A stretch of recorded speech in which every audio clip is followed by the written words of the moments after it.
আমাদের একটা সুন্দর ধর্ম, আমাদের একজন মহান আল্লাহ, আমাদের একজন শ্রেষ্ঠতম রাসূল, আমাদের একটা শ্রেষ্ঠ কিতাব, এত সৌন্দর্যময় চারটি নিয়ামত আমাদের কাছে থাকতে আমরা যদি নষ্ট হয়ে যাই, পথহারা হয়ে যাই, এটা আফসোস।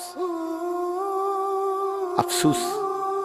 আমাদের আল্লাহ তিনি সর্বশ্রেষ্ঠ, আমাদের নবী মুহাম্মদ সাল্লাল্লাহু আলাইহি সাল্লাম তিনি সর্বশ্রেষ্ঠ, আমাদের কিতাব কোরআন এটাও সর্বশ্রেষ্ঠ, আমাদের ধর্ম ইসলাম এটাও সর্বশ্রেষ্ঠ। তাহলে যার কাছে এই চারটি সর্বশ্রেষ্ঠ নিয়ামত যার কাছে আছে, সে চরিত্রহীন হবে কেন? প্রিয় ভাই বলো না, বাপ বলেন কিসের অভাবে চার দোকানে আড্ডা দিয়া জীবন শেষ করে দিলেন? কি বুঝেন নাই?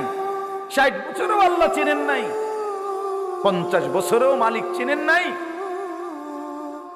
50 বছরেও রাসূলের কদর বুঝেন নাই, আখিরাতের কথা মনে পড়ে নাই।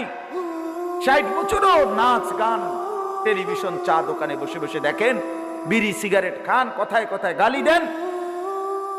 50 বছর পর এসে সুদ খান, কিস্তি লন, আর নাফরমান হারামখোর, ফিরবা কোন দিন?